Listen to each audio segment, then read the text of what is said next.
એક મહત્વપૂર્ણ અને સફળ ઓપરેશનમાં ગુજરાત એન્ટી ટેરરિસ્ટ સ્ક્વોડ અને ઇન્ડિયન કોસ્ટ ગાર્ડે સંયુક્ત રીતે અરબી સમુદ્રમાં ડ્રગ્સ ઘુસાડવાના મોટા પ્રયાસને નિષ્ફળ બનાવ્યો છે.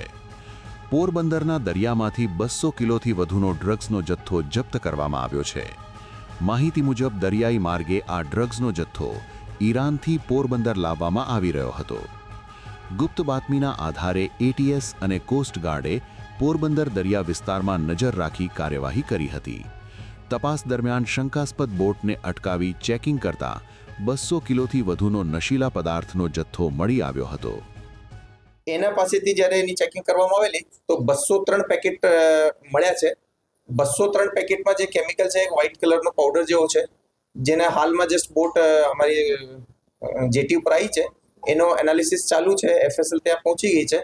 પ્રાઇમા ફેસી જે છે કે જે આપણો હિરોઈનનો જે ટ્રેડિશનલ જે ડ્રગ કિટ છે એની અંદર એ કેમિકલ ડિટેક્ટ નથી થઈ રહ્યો, તો એને આગળ જે એફએસએલમાં મોકલવાની કામગીરી ચાલુ છે. દરિયામાં 140 નોટિકલ માઇલ દૂર ગુજરાત એન્ટી ટેરરિસ્ટ સ્ક્વોડ અને ઇન્ડિયન કોસ્ટ ગાર્ડે સંયુક્ત રીતે આ ઓપરેશનને અંજામ આપ્યો. આ સમગ્ર ઓપરેશન લગભગ 8થી 10 કલાક ચાલ્યું હતું.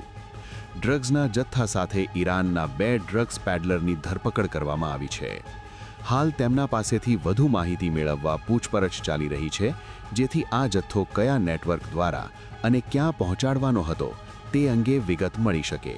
આ સમગ્ર મામલામાં સૌથી ધ્યાન ખેંચે તેવી બાબત એ હતી કે આરોપીઓ ડ્રગ્સના જથ્થા સાથે ઈરાનથી સ્પીડ બોટ મારફતે અહીં સુધી પહોંચ્યા હતા.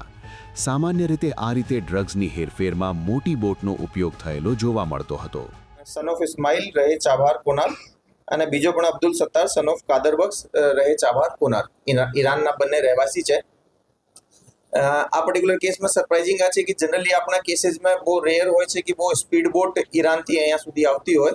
જનરલી એક મોટી બોટ આવતી હોય છે, એમાં એ સિમ્પલ ઇન્જન લગાવીને બહુ સ્પીડથી એ લોકો ચાલી શકે. બોટની સાઇઝ ઓછી હોય, નાની હોય છે અને એમાં ઓબીએમ જે ઇન્જન હોય બહાર લાગતો હોય, જેનાથી બહુ તરત જ બહુ તેજ સ્પીડ પકડી લે છે. રાજ્યમાં દરિયાઈ માર્ગે ડ્રગ્સની હેરાફેરી રોકવા માટે સુરક્ષા એજન્સીઓ સતત સતર્ક છે.